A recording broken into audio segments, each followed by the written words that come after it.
देखिए, सबसे पहले तो किसान के संघर्ष की जीत हुई है और इस इतनी बड़ी फतेह के अगर कोई असली हकदार हैं तो वो हमारा अन्नदाता देश का किसान है। जहां तक बीजेपी की बात है, मोदी साहब की बात है, उन्होंने अपना गुनाह कबूला।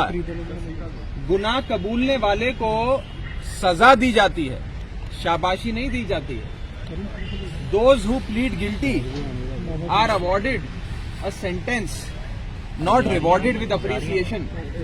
तो बीजेपी को तो पंजाब की और पूरे देश की जनता समय आने पे सजा देगी, लेकिन जो अभी फैसला आया ये बहुत बड़ा फैसला है और आजाद भारत के इतिहास में सबसे बड़ा जन आंदोलन, एक ऐसा आंदोलन जिसमें देश के किसान ने ना दिन देखा, ना रात देखी, ना धूप देखी, ना छांव देखी, ना सर्दी देखी, ना गर्मी देखी, संघर्ष करते रहे। उनकी इस संघर्ष को सलाम करते हैं। हम सब आज देश के किसान के संघर्ष के सामने नतमस्तक हैं, उन्हें बहुत बहुत बधाई देते हैं। कैप्टन साहब बीजेपी के साथ हाथ मिलाने की तैयारी कर रहे हैं, इस तरह की बातें आ रही हैं जी कि कैप्टन बीजेपी से हाथ मिलाएंगे और लगता है अकाली दल भी कहीं ना कहीं दूर से इनके साथ मिल जाएगा। बीजेपी का हाल तो पंजाब में ये है कि हम तो डूबेंगे सनम, साथ तुम्हें भी ले डूबेंगे। इसमें कौन डूबेगा? बीजेपी तो डूब ही रही है, साथ जो भी जुड़ेगा वो भी साथ में डूबेगा उनके। अब जिसको डूबने का शौक है, अकालियों को शौक है, कैप्टन साहब को शौक है, जिसको शौक है वो बीजेपी के साथ उसके मगज से चल रहे। कैप्टन साहब कहते हैं मैं शुरू से पानी का रखा माना जाता है कि ਅਸੀਂ ਕਿਸਾਨਾਂ ਨੂੰ ਸਮਝਾ ਨਹੀਂ ਪਾਏ। क्या ਤੁਸੀਂ किस तरह देखते हो इस वर्ड ਨੂੰ कि ਅਸੀਂ किसानों ਨੂੰ कौन बोले जी? मोदी बोले हैं कि ਅਸੀਂ किसानों को समझा नहीं पाए। देखिए, जब कानून आता है, जिसके लिए कानून बनाया गया, अगर वो ही इस बात को समझ जाए और ये कहे कि ये कानून हमारे हित में नहीं है, तो ऐसा कानून लाने की क्या जरूरत? ये तो सब जानते हैं कि फार्मिंग का, खेती का कॉर्पोरेटाइजेशन करने के लिए कानून लाए गए, 2 गुजरातियों को फायदा देने के लिए कानून लाया गया, ये तो सब जानते हैं। और आज देश के किसान ने एक बहुत लंबा संघर्ष लड़ा है।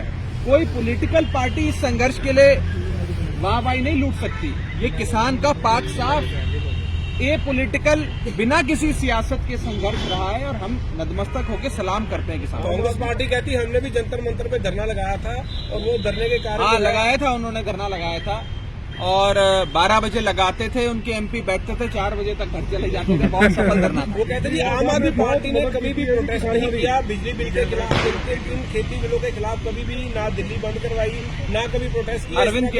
अरविंद केजरीवाल जी इकलौते ऐसे नेता पूरे देश में, भारत देश के इकलौते ऐसे नेता जिन्होंने दिल्ली विधानसभा की पटल पे खड़े होकर हाउस में, असेंबली में तीनों काले कानून फाड़ के एक स्नेहा दिया, एक मैसेज दिया कि हम काले कानून के खिलाफ हैं। अगर संसद में सबसे ज्यादा बुलंदी से किसी ने आवाज उठाई तो हमारे भगवंत मान और हमारे एमपी संजय सिंह ने उठाई।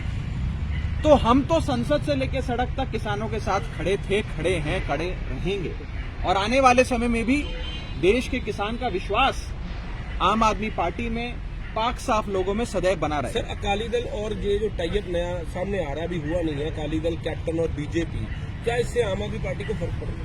देखिए, मैंने तो आपको कहा कि बीजेपी का इस समय यही हाल है कि हम तो डूबेंगे सनम, साथ तुम्हें भी ले डूबेंगे। तो जो डूबना चाहता है वो बीजेपी की गोद में जाकर बैठ जाए। और पूरा पंजाब इस बात को जानता है कि नरेंद्र मोदी साहब पंजाब की 4 पार्टियों को रिमोट कंट्रोल से चलाते हैं। अपनी पार्टी बीजेपी को, मायावती जी की पार्टी बीएसपी को, बादलों की शिरोमणि अकाली दल को और कांग्रेस पार्टी, इन चारों पार्टियों को नरेंद्र मोदी जी रिमोट कंट्रोल से चलाते हैं। अब आप बीएसएफ का एग्जांपल ले लीजिए। सीएम बनने के कुछ ही हफ्तों बाद चन्नी साहब की ऐसी मजबूरियां हो जाती हैं कि चन्नी साहब को आधा पंजाब 50,000 स्क्वायर किलोमीटर में से 27,000 स्क्वायर किलोमीटर मोदी साहब को सौंप के आना पड़ता है, मोदी जी की झोली में डाल के आना पड़ता है। क्यों? क्योंकि पंजाब की कांग्रेस को भी नरेंद्र मोदी जी अपनी रिमोट कंट्रोल से चलाते हैं। तो ये सारी पार्टियां एक होकर लड़ेंगी और इनका मुकाबला एक शख्स से होगा, उस शख्स का नाम है अरविंद केजरीवाल। ਸਾਡਾ ਹਰ ਇੱਕ ਪ੍ਰੋਗਰਾਮ ਦੇਖਣ ਅਤੇ ਸਾਡੇ ਨਾਲ ਜੁੜਨ ਲਈ ਸਬਸਕ੍ਰਾਈਬ ਕਰੋ ਬਨੇਰਾ ਟੀਵੀ ਅਤੇ ਨੋਟੀਫਿਕੇਸ਼ਨ ਲਈ ਬੈਲ ਆਈਕਨ ਤੇ ਕਲਿੱਕ ਕਰੋ।